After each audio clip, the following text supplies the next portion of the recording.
is set up for the honest man to succeed. That should be the American dream right there.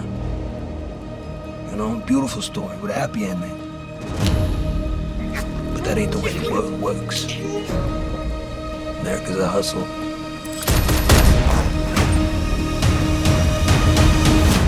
So first question, broad, general, how did it feel to step back into the world of Gotham from the point of view of the Penguin? It was, how did it feel? It felt fresh, because I didn't feel like I had much of a run in the film. I mean, I was there for a good while, because particularly the chase scene between Batman and Penguin took weeks to shoot. I mean, Matt designed that so detailed, and covered the shit out of it, and we were up on motorways in England for hours into the wee hours of the morning for weeks, it seemed, but I still felt like there was loads more in the tank, and so it felt fresh, you know. It didn't feel so, and it had been 2 years, I think, since we shot the film, possibly by the time we arrived to do the work on this show. So yeah, I was just excited. Lauren and her team of writers just did an extraordinary job, particularly with the psychological minutiae of the character, how dark he is and how complex he was, you know, so it was a blast. Yeah, it was great to see this crew again, you know. I'm watching the show. I was lucky enough to get the whole thing, and I'm watching it and I'm wondering how much of Oz's backstory did you have with you going into the movie? And like, did you learn a lot more about his backstory doing the show? Yeah. So Lauren and Matt and her team of writers, they kind of created now the Bible of Oz's backstory, as far as I'm concerned. Because of how it's fleshed out and because of the life and breadth that's given the character over this 8 hours. So what is now subtextually even locked in, as far as I'm concerned, is Oz's origin story. I had written my own thing just for the fun of it, just making up, make-believe, as you do sometimes, and stories for why he got the scar that Mike gave him and all sorts of different other elements of his past, and they didn't make the cut. Yeah. As soon as Lauren, how accurate were you? Yeah, no, I was way off, man. I was way off, but she created something that was a lot more interesting and a lot more detailed.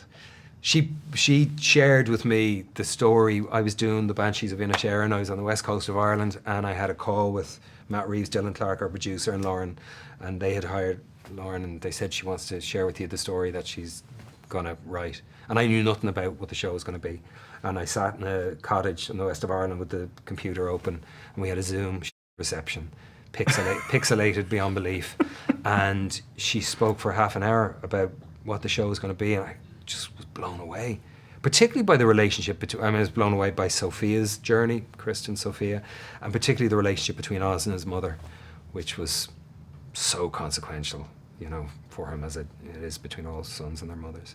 Yeah, I mean, so we talk about his character's backstory, Mike, but I'm curious about the look of the Penguin and the design. Did that change at all from how we did the makeup with the movie versus doing the show? Yeah, I think it's always in a state of evolution, and I think that if you think about it from the very beginning of the film, he's working in the club, and you think that he's got some dealings going on, right? And by the time you get to the end of this series, he's evolved into someone what I think in his mind is he's trying to be. So I think the look is also evolving. You know, his personality is evolving, his look is evolving. So there's slight changes in how we see him originally, and then slight changes now, and then who knows where that will go, if at all anywhere. But I think the backstory of the whole thing is always a part of being a designer in the beginning, because I'm making up my own things based on what Matt Reeves had inspired me to think like, because his inspirations were, oh, I like these 1930s gangsters, I like these mafia guys, I like John Cazale from The Godfather of Fredo, you know, so those are all like churning in my head, and I'm thinking like, okay, what does this guy look like, and what is happening? Because his face is so different from Oz's face, and his personality is so different from Oz's, you know, so I'm thinking of possible, like, where did this stuff come from? Where did this scar happen? Where did this skin happen? What happens when someone has skin like this? How do they develop? What world are they living in? So it's just this constant layering of like physical and environmental changes that happen and to develop a person. So I'm playing almost like a Dr. Frankenstein type thing. In my laboratory, I'm sculpting these things and I'm thinking all of these things without even just freely based on an inspiration. I had a conversation with Matt, and I've had many phone conversations with Matt Reeves about films we love and things that are important and all of that, and reading the script and all of it. So it kind of like is amalgamation of things that layer, and then when he comes into the picture, it's the voice and the walk and everything. So it's just like this layered, deep character that you really don't know anything about, and it tells a story. The way he looks, immediately when you see him, you're like, what is this? Who is this guy? You know? So it's a real collaboration between the two of us. I'm making him look a certain way in my team. He's doing a certain thing. You have Lauren's script, you have Matt's world, you know, it's like this whole thing of like this collaboration, this jam. And then that script, I mean, there's a lot more action for Oz in the show as far as like movement. I mean, we're moving, we're shaking, we're lifting some very heavy objects. Yeah. Like, how does that feel doing that in the suit? Did you have to cater the suit towards what's on the page a little bit? I mean, it was an exercise in utter liberation as an actor, which would kind of go counter to what you would think maybe it would be, you know, being so submerged beneath the makeup and beneath the bodysuit. But it was just behaviorally and psychologically, it was just so liberating, the whole thing. But then, yeah, physically it had its limitations in a good way, though. You know, the way, I mean, a body sometimes can have some limitations. Yeah, it all fed into who he was and how he'd not only presented to the world, but how he felt the world saw him and his own limitations. And obviously, there's something up with his right foot. You know, he's got a club foot on his right side, and that's something that affected his walk. And that was something that I worked on and just messed around with. I mean, I just felt like I was in the sandbox between what he and his team created and designed. Matt originally envisioned, Lauren, as he said, brought to it. There was so much, man. There was so much to it. Yeah, it was just, and it's 500 pages of script, you know? I mean, an average film script is, 115 or 20 pages? This was 500 pages. It was like a Bible. I mean, it was an extraordinary amount of work. I mean, that's a lot of reading. It's a lot of reading. And Oz doesn't shut the fuck up. I mean, once he starts talking, good luck getting a word in, you know? So it was, yeah, but that was all part of the joy of it. I mean, it was an immense body of work for everybody, and I talk about the crew, our directors, the craft service, all the makeup departments, the wardrobe, Helen Huang. I mean, amazing work everywhere you look. The special effects department, practical, Corey and his crew, and just everywhere you looked, everyone bent over backwards to bring this thing to life. So yeah, I started getting a bit nervous 3 days ago, but it's coming out soon, man. I forgot about it. I'd moved on. Yeah, right. But trust me, it's great. You all knocked it out of the stadium. And so like you get really excited when you talk to somebody like Matt Reeves and he says, now we're thinking about the Batman 2 and we're going to see the character of your character in there again. Yeah. Is there any like hints we can have as far as like where you see him leaving the show into Batman 2? Did you see episode 8 Mm-hmm. yet? Yeah. So I think political aspirations are something. That's just, it hasn't been confirmed to me by Matt, who is the big boss man. But I think he has political aspirations. I think Oz is somebody who's been so beaten down by being polarized by society and even by his own mother as being less than, and you know, he's just been an outsider all his life trying to fight to get to the center of something that was his own vision and his own dream.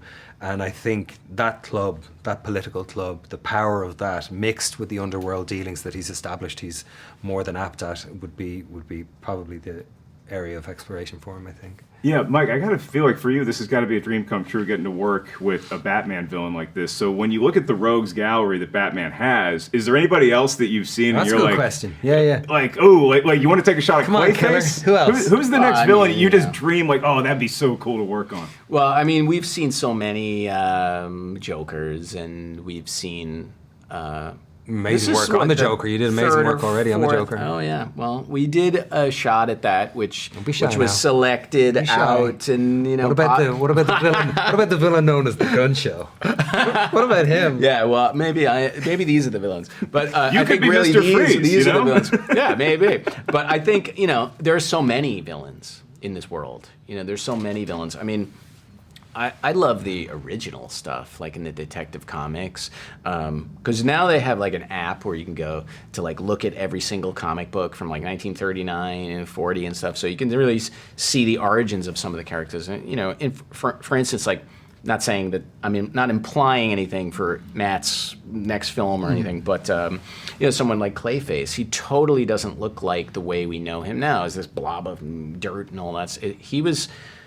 I think it was originally inspired by Boris Karloff because his name is so similar in the original iteration of that character, and he was like a person that would put disguises on and things. His face was like changing constantly, and he was this like human being that was like a criminal in that world who.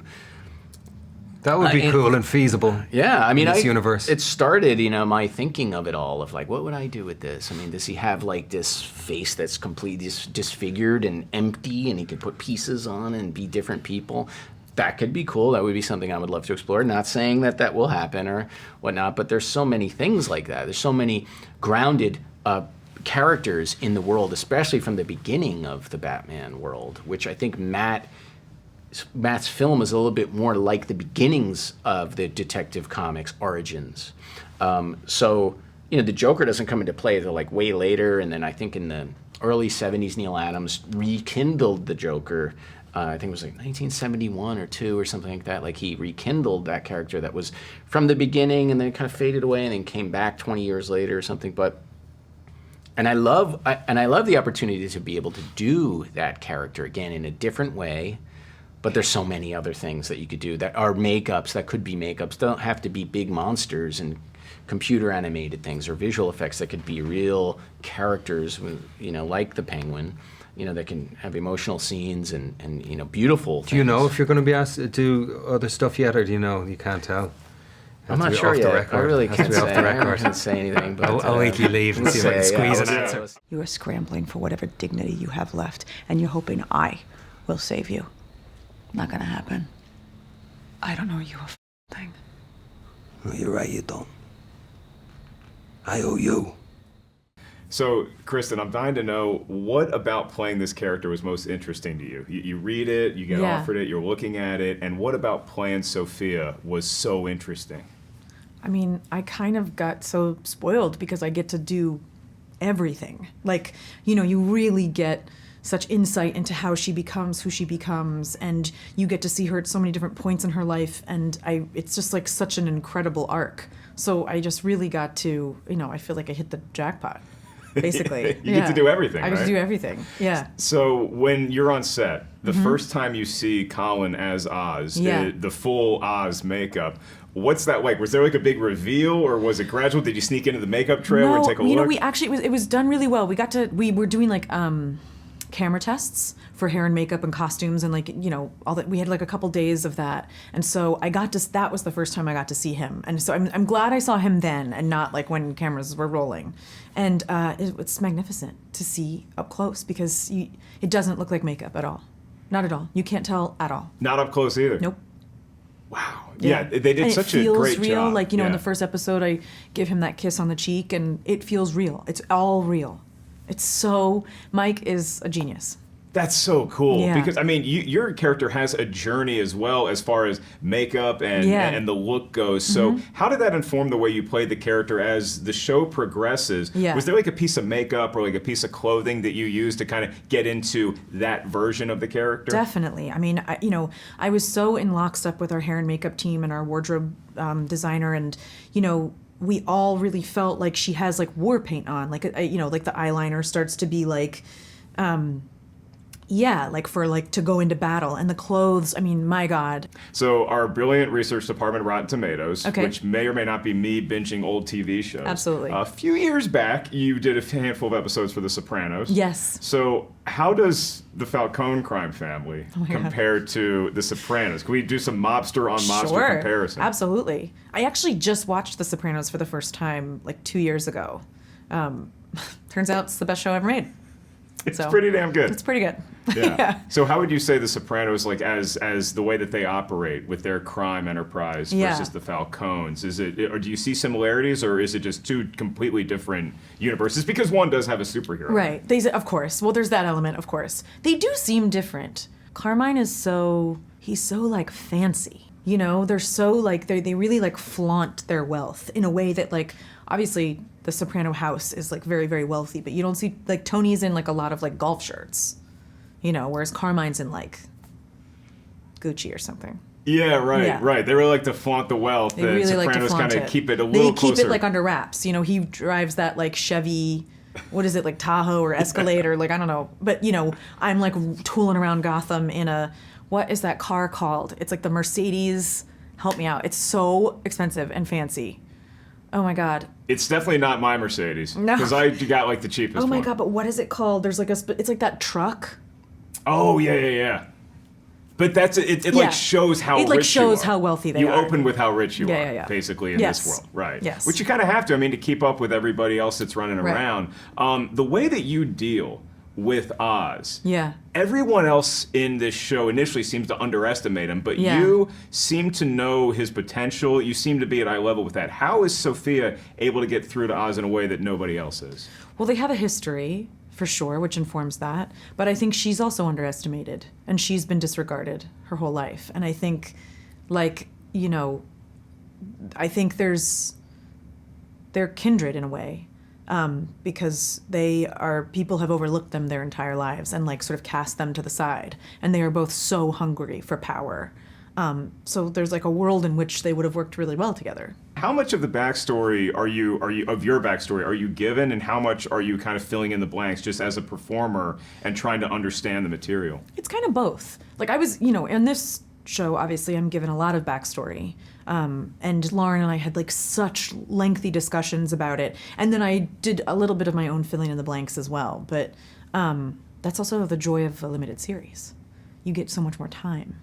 Right, you know, right, to yeah. like really dig in there that you wouldn't necessarily get in a movie. I heard the script for the Batman movie was around 120, 130 pages, something like that. And this script for Yeah. the show was around 500 pages. Yeah. So Yeah. when you're reading it, are you just like sinking your teeth into it? Are you nervous? Do you know everything going into it? No, I'm sinking my teeth into it, and I am nervous in the way that, like, I don't want to mess it up, for sure. Like, those nerves are very, very present. But, you know, I'm also reading it being, like very, like, excited. Feel a heart beating? The city is meant to be yours, sweetheart. What are you gonna do to win it? Trust me. It's just the beginning. Matt, I'm so excited to get to talk to you and ask, what was the collaboration with Colin and his character like this time doing this show? And how is it different from when y'all were sort of creating this character on the Batman film? Oh, sure. I mean, you know, on the movie, it was really an exploration just to find that character's voice. And, you know, when we first began, it's funny, I remember a meeting I had with him very early on to try and get him to be in the movie. We met in this hotel in London, and he loved the script. And he said, God, I love this movie. I want to be in this movie. And he said, I'm not sure if I'm this guy. I don't know. And I started describing who I thought he was. And he said, you should play the guy. And I was like, I don't think I should play the Penguin. I don't think that's right. And it's funny because since then he goes, no, I thought that was a great idea. But I was like, I don't think there was any chance I was going to play the character. But then after our conversation, he liked the conversation. And he said, okay, I want to be in this Gotham with you. I want to do this. And so we started going this exploration with Mike Marino. And Mike Marino, we kind of talked about what we're going to do. We talked about John Cazale, you know, Freda from The Godfather. We talked about a bunch of different things. And then Mike Marino comes in one day with this sculpture and he shows me, and it's exactly the way Colin now looks on the show. And I was blown away. And I said, wait a minute. I said, this is Colin Farrell. I said, he's got to be able to emote through it. I've got to be able to see him. He said, Matt, this is mostly Colin's face. There's a lot of stuff that we're doing, but the stuff that's expressive, that's Colin, and no one will ever know that this is makeup. And I said, if they do know that it's makeup, given what we're doing, this is a failure of the highest order. And he said, I promise you. So then Colin came in and I said, Colin, can I show you let me show you what we're working on. And I showed him the head, and Colin lost his mind. And he was like, oh my God. And he got so excited. And so then they sent me a video when he's putting on the makeup, and he sent it to me on iPhone, and he's not completely in makeup, but his face is already transformed and his body is starting to be transformed. And he had been working on this, on his voice. And suddenly I was like, who is this guy? And it was captivating. It was amazing. And it was like being put in this makeup unleashed something in Colin, where now there was no question that he had every idea how to play the character. And he went from saying like, gosh, I don't know, maybe you should play the character, to, can you can you put me in more scenes? I want more. He was so excited. So I was like, well, and we actually did. We put him in as many things as we could put him in. But I said, look, here's the truth. The truth is, in the next story, the whole idea is that you will be in the next Batman movie, and that's what we're going to do. And then along the way, we talked to Casey Bloys, and we were trying to do a show, and he said, you shouldn't save everything just for the movies. We're HBO. And I was like, well, let me tell you what we were going to do with Oz. What we were going to do, this kind of rise to power Penguin story in the wake of what happened to Carmine Falcone, this underestimated guy who's mocked, who no one thinks can be anything, who in himself believes he can do it. And I said, this is the story. And Casey was like, that's the show. We're doing that show. And so we went off and we found Lauren, and then we got to figure out exactly what holes are in this guy. But the one thing, and back to what you're asking, is that Colin really connected to an essence that came to life in him the moment that he put that makeup on. He just became this presence. I could show you that video. It's kind of astonishing. And it is the character as he plays him. But then Lauren, what she did in terms of digging into his background, his relationship with his mother, how this guy, all of the stuff that she dug into, she went into the darkest of dark places. And what was exciting on this was to watch, in the Batman, that here's a guy who's underestimated, but he's kind of a red herring, and you see the potential for what he is, and you see him, he's very, very entertaining. He's very wily, but this thing really looks deeply into the depths of his soul, and Colin is the most beautiful, empathic actor. And so watching him go to those dark places in a way where he wasn't just playing that character as other, but really having empathy for this guy doing the most unspeakable things in such a way that you could see not just that this guy was unspeakable, but you could in a way understand the character, see yourself to some degree in that character. That takes real artistry, and that is what I feel was different this time. Was he was called upon to go to the darkest places, but in a way to illuminate those darkest places, and he sure does that. I mean, he's amazing. This is such a great limited series just in and of itself, but I'm curious from your perspective as the director, what are you most excited to have this bridge the gap into the Batman 2? Like from this character to the Batman 2, what most excites you about that? Well, what's exciting is that he's not the same character that he was in the first movie. So the idea that we now have this entry point where Batman is going to be meeting this character in a different place in his life, and that it's going to go to, again, continue to flesh out the picture about the nature of the corruption in Gotham and the darkness, that to me, I sort of see all these things we're doing as a meditation on this place, a place that is filled with such desperation, but yet draws people to it. And you see people kind of fighting and struggling to be here. It never seems to get any better despite all efforts. And thank God it doesn't, or there wouldn't be a need for Batman. And then we'd be in trouble because we love Batman. But in that way, I think the idea that we're going to delve into that story, it's sort of teased in the last episodes of this, the kind of how the system works and how these things work. And I think the idea of being able to dig deeper into the true reason for the perpetual darkness of this place is one of the exciting things that I'm excited about for the movie. Yeah, I mean, you just see the Gotham as portrayed in this show, and you see what fertile soil it is for the other rogues gallery villains to sort of grow out of. So exactly. Is that what you're trying to convey with the audience as we get into the sequel to the Batman? Yeah, absolutely. I mean, one of the things also about the first movie is that I was really I was very conscious that I didn't want it to be an origin tale, because we'd seen so many great stories where you'd seen the Burton movie, and you saw the Nolan movie, and you'd seen Martha and her pearls. You'd seen his parents get killed. So I just wanted to hit an entry point where Batman was in year 2 and he already existed. But that also meant, though, that the Rogues Gallery characters, because they're all kind of in the comics, they create themselves in light of the arrival of this masked vigilante who calls himself the Batman, or becomes known as the Batman. And so it really is the origin of those characters. And so the chance to do this series and other series where you get a chance to, as you say, in this fertile ground, see the origins of these characters coming into being in this specific way, in a way that is sort of informs, I think, what was important to me is that Gotham feel like a city that is in our world, that it's not just a fictitious sort of city from the comics, but that it feels like an American city in our time, so that the audience watching it is watching a city that may not be a city they've ever been to, but it relates to the world that they live in. And I think that that is the opportunity here that I find very exciting. I'm working on it. I said with tears and laughter. If my sons are nothing, what am I?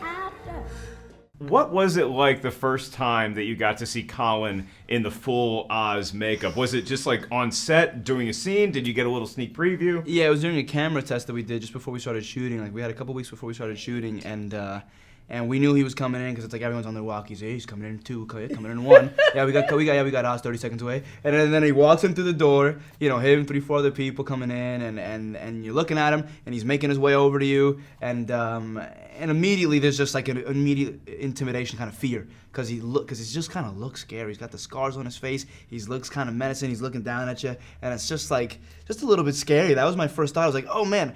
I know it's a joke. I know it's makeup, and I'm still a little bit afraid. It looks like a big grip. Yeah. Yeah, Dee Dee, do you get more Except nervous? He's wearing a suit. Why is that grip wearing a suit? Yeah.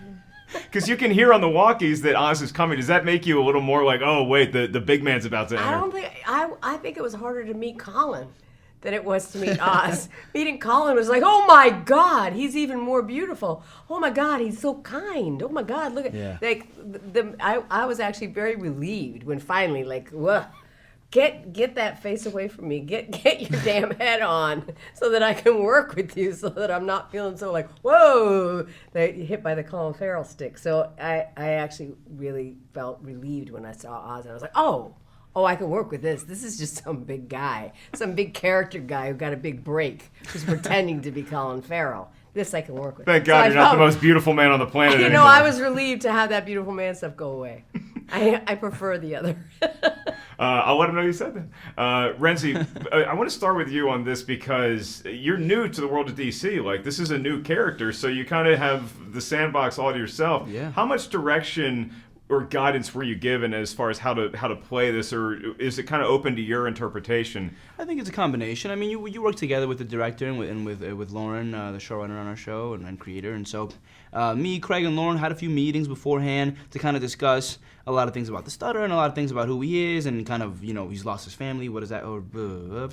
And you know, all the things that he's kind of gone through, and so you kind of I don't remember which people have seen like all of it and which ones, or what we're allowed to say.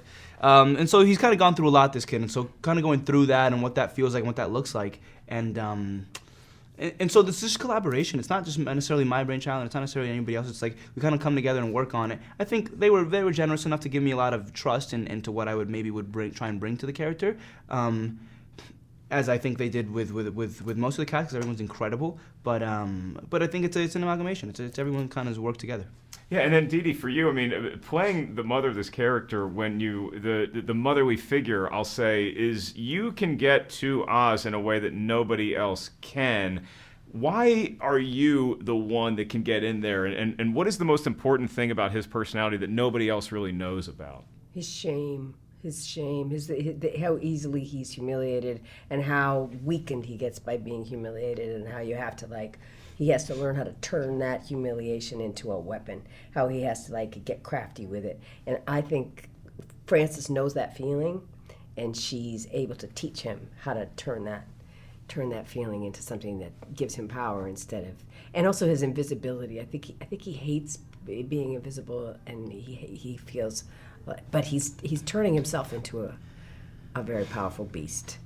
Yeah, that first scene when we walk into the house and we see these pictures of the past, and it's like, no, this character, this is a real person we're talking about too. Yeah, absolutely, and the feeling of that scene, the way it's sort of through Vic's eyes, through him just going wait, now we're just in a house. Wait, this guy seems like he's scared of this woman. What the hell's going on? Yeah. But it's also I just remember that set as feeling so lived in. Everything you touched just felt like it had been actually in that apartment for a long time. Felt very, very real. There was something very real and visceral about the tea, every part of it, the way the doors worked, everything. And so that all fed into this feeling of being we're just really in a world that we've lived in for a long time together, and we have a pattern with each other that's very familiar, and so we got to we were just lucky. We just walked into that set and it was just boom, we're home, boom, you know where everything is, I know where everything is, we're together, and who the hell is this kid? We were both Oz just gave him endless crap and That first day? beat him down. It was the rookie, you know. It's like, oh, we got to kind of show him the ropes a little bit. One point, we were just giving him so much crap and not saying, "Get away from there! Don't touch that! Don't get! Hey! Keep your hands off of there! Keep him away from my." At one point, Rhenzy just got so helpless because then he just sat down on the floor. We had to stop because we started laughing so hard. And that was our introduction. That's your introduction to the we world. Were just somehow we both just maybe that was you were the thing that brought us together was just trying to give you cry. Exactly. It's like that was how our relationship was built. Penguin, you waltzing in here like you mean something. We're in the middle of a gang war. Carmine Falcone's dead. If we don't protect what's ours, we just look weak. The streets are talking again. They know there's only one man big enough to run this city. I love the way that this show opens because we get to see Gotham in the aftermath of the Batman movie. So from your perspective, what did you want to get across to the viewer as far as where Gotham is now? Where is Gotham in this moment in time? Well, we take place about a week after the events of the film, so we know Riddler has bombed different seawalls in Gotham and created this terrible flood. So we come in on a very broken city, and it was important to really showcase that even though Gotham has always been a bit broken in a lot of ways, this is the world we're inhabiting right now for 8 episodes. We're following Oz, who's on the street. He's in the muck and the grime.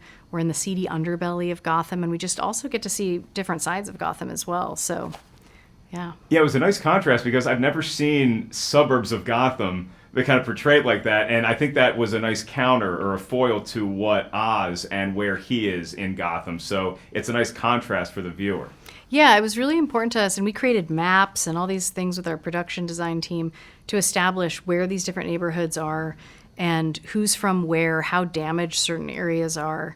Oz is from the east side of Gotham. He and Victor bond because they're both from the east side, and just trying to more understand where people are and the wealth and class disparity within Gotham as a result of that. The Falcones are across a bridge.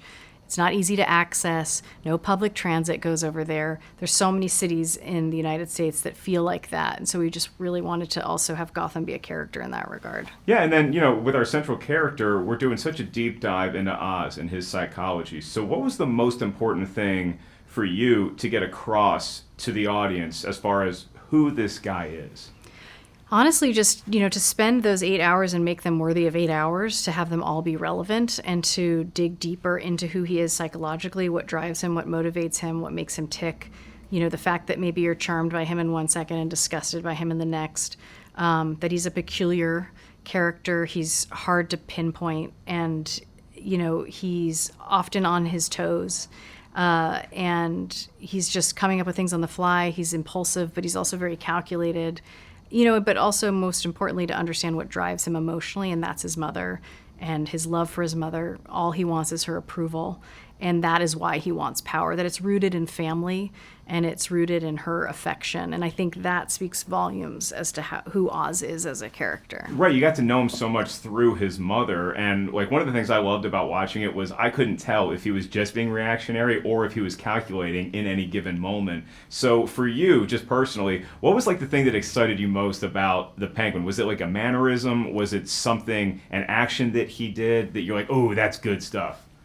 I grew up reading comic books, and so I was familiar with the Penguin, and, probably my Penguin was Danny DeVito's depiction in Tim Burton's Batman Returns, which is an incredible movie. But it was so fantastical. It was so heightened, which was it was awesome for that, but not relevant to our show. So to me, that what was most exciting is the fact that we're grounded, that he's just a man, that I get to write a larger than life character like that, but who should feel real, that it should feel honest and raw and vulnerable. And, it's exciting as a writer to get to dig into a very flawed person. Yeah, and this is a character that literally billions of people on Earth have heard of. So as a Batman fan and going back to the comics, the TV shows, the movies, how much thought goes into placing Easter eggs around the set? And because fans are kind of looking at every little detail and corner, is that something in the front of your mind when you're making a show like this, or do they just end up being sort of happy accidents? I'm definitely aware of it. Nothing in the show is a happy accident. Everything's I'm very detail oriented, and Matt is too. And I think this is where we bond, because he's very detailed in his filmmaking.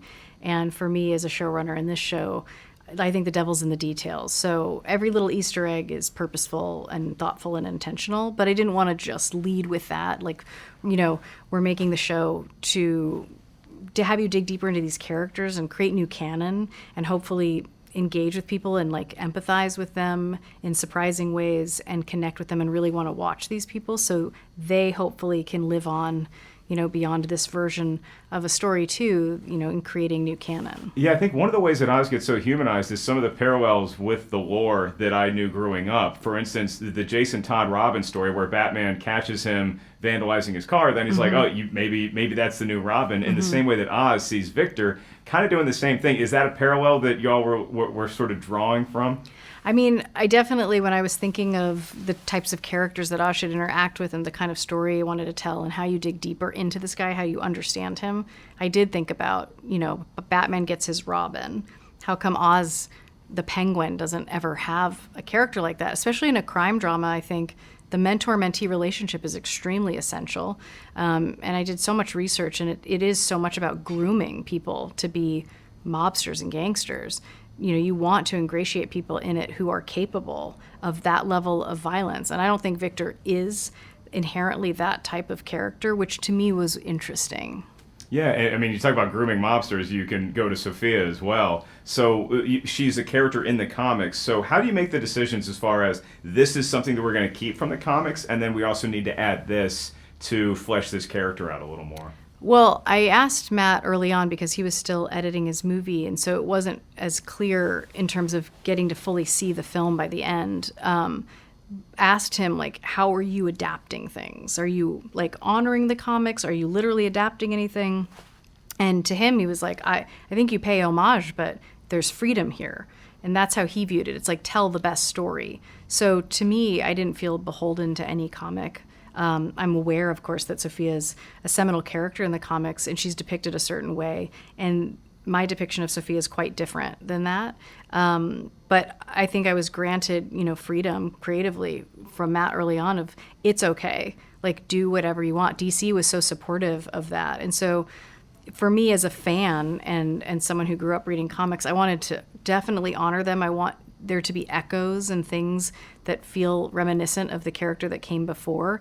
But Sophia and our depiction of her is wholeheartedly different in so many ways. Yeah, I'm curious from your perspective, the first time you saw The Batman and you got to actually see it, obviously there's talks with Matt and then we're doing this show, but you never really know what you're working with until you get to see the movie. So was there something that really surprised you about The Batman when you actually sat down to watch it for the first time? You're like, oh, that's interesting. Now that I know this, we can go here with the show. Mm-hmm. I mean, it's a very emotional movie. I think Matt's a really emotional filmmaker. And I've always known that because I'm familiar with his work prior. But seeing this iteration, I didn't necessarily know if it could evolve beyond what was already done before. But of course it can, because one, it's Matt. And two, the Batman lives on and has lived on for so long for good reason. But it was really striking to me that Gotham felt inherently different. It felt very grounded and grittier than any other previous depiction. And so to me, it felt like because everybody's a person, they're just honest, and it feels just like our world, but slightly heightened, slightly darker in the right ways, but not too much that it feels like we're veering on comic book territory. It felt like we could tell a grounded crime drama, which is what we've done. So people love vacationing in cities, even though they could be scary parts of New York or LA. Are you visiting Gotham as a tourist, or is it just a place that right now in this world we're staying away from? I mean, I've heard they've got really good theater in Gotham off Crime Alley, but I don't think I'll partake just yet. Go to the matinee, not the late show. I'll go to the matinee, not the late show. I think I'll be a bit safer. You're playing a dangerous game with this family, Oz. You think I want Sophia Falcone knocking on my door? She is the hangman. What is it you're really after, Oz? Gonna tear down the Empire from the inside out. My first question would be, how does the Penguin further explore the world of Gotham, in the sense that what was it crucial to get across to the audience as we get into this show? Well, to me, and to our writer Lauren Lefranc, and from Matt Reeves' point of view, it was an opportunity to see parts of Gotham that we couldn't do in the movie, and it was an opportunity to see a certain side of Gotham that, again, didn't really exist in our movie. We saw a little bit of where Selena Kyle lived, but just little shades, and it was at night. This was an opportunity in the day to be in a different part of town with different parts of the people, the citizens that live in this place. Because a lot of what we do is about exploring a city that feels a lot like an American city of ours. It's a fictional city called Gotham, but it does feel like it could be somewhere on our eastern seaboard, and that, what citizens are having to grapple with there has to relate to things that we're experiencing in our big cities. Right. And I feel like the dichotomy, it kind of relates to the mindset of the Penguin, and because you have your nice suburbs, you have your east side of Gotham where he's from. So when you get to do a deep dive of the character, the Penguin, what most excited you about showing this character? What was that one personality trait or that one mannerism that you just couldn't wait for us to see? Well, what the character that Matt wrote and that he pitched was, he was a character that had many different sides to his intelligence. But one of the things that he could play the fool, he could get very violent. He had, abilities to act in many different ways, but he was very singularly focused. His ambition drove him. And where did that ambition come from? We didn't get that in the movie, but when we talked to Lauren, she found a place where that resides inside of a childhood thing with a mother and brothers and all of the things that are human. Where does ambition get created? And that, to me, that's the driving force of the show. It's a guy that sees an opportunity to wrestle power in this broken city. Clearly, there's a power vacuum. In the comics, he's known as the Kingpin. How does the guy from the movie become the Kingpin? Well, Lauren takes us on this journey with Colin, and goes all the way back into psychology to tell us how he arrives at that. Yeah, and I mean, I know you and Matt Reeves were working on stuff like Gotham PD and like Arkham Asylum previously to this. Will we see any of those ideas manifest in the Penguin? This was always an idea that was in the works. Look, the Penguin was a character that we obviously wanted to explore in future movies. Matt had an idea of a Scarface-like rise to power story for the second movie. Casey and Sarah at HBO and Max, they wanted a marquee character as the kind of launching place for our television exploration. And the Penguin was the most obvious choice. There's other characters inside of our world that we're exploring still. There's lots of pieces of some of those things that you've mentioned that are going to continue in some form. But the Penguin is the thing that we're really excited about because, that there's a lot more story to tell inside of that character. He works in long form, but he'll work back in our movie as he'll be a different formed character now in movie 2 than he was in movie 1. Yeah, I was going to ask about the second movie that's being worked on. Do you see this as being like the bridge to that gap? I think elements of what's going on in the city will help bridge into things that are going on there. But there's the intention of this series is to complete it emotionally. So the things that happen in Oz's world in our series by 108, that's meant to be a culmination of things. How did he get control of the city, and what did he have to do in order to achieve that? Same things for Sophia. Obviously, other characters along the way. It's all meant to be closed stories. And again, we don't want to keep anything open-ended. None of that is meant to be a tease. It's all meant to emotionally be the culmination of those characters' journeys. Yeah, it's funny. I was talking to Cristin, lucky enough to talk to her for a little bit, and she had a little run on The Sopranos. So I was just going to ask, between the Falcones and the Maronis, who did you look to for inspiration, whether it's comics or TV or movies? What were sort of the crime sort of outlets that you wanted to incorporate into those families? Well, when we were doing the movie, when Matt was writing and we were thinking about the story, we spent a lot of time watching noir, and there's all these great noir, Warner Brothers has done a lot of them. And so like Chinatown, on down, it's Clute, it's, The Long Good Friday. Like there's there's just, there's noir and then there's gangsters, and a lot of those references for our movie were helpful. Same here in this space. The other thing we had was HBO, a known legacy, high-end premium cable network that has done gangster shows tremendously. So it was really in our research for the movie, and that includes a lot of the stuff in the comics. The Long Halloween, Year One, like there's a lot of stuff that's pulpy gangster noir stuff that we wanted to incorporate, both from a character standpoint, but a tone and thematic standpoint. And Lauren Lefranc, again, embraced that as well. She went on as deep a dive as we did. Yeah, so I guess my last question for you would be, when you have Oz and you have Sophia, why are they such a unique pairing in terms of driving this story forward? How did you see those two pieces fitting together? They're both, they're both psychologically complex, broken people that are ambitious. Their ambition comes from different places, but they were raised in similar ways, and they were each betrayed. She betrayed by her family, he betrayed by the world and himself. So they want the same things, they're just coming at it from different angles. And the question really ultimately becomes, who is the bigger gangster in the bunch that will do the most unthinkable thing to finally win?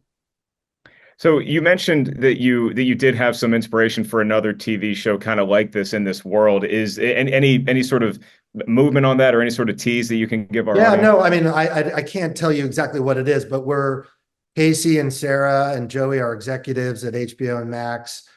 We are developing other series that come from our movie space to delve more deeply into long form. And it's it's the benefit of being able to be in a company that has Warner Brothers and the Batman character, 85 years of Batman, to be able to do theatrically with Warner Brothers, and then do the spin-off series around the marquee characters that don't get the same point of view space in the movie because those movies are about Batman and Bruce. These TV explorations are about the marquee characters that are in our world. That's all great. I'm still going to go home and rewatch The Penguin first. I don't want to leave this world just yet. So love The Penguin. And we'd be so lucky to have more. There's more stories to tell around this character, and obviously Colin Farrell, who's just one of the greatest partners we could have.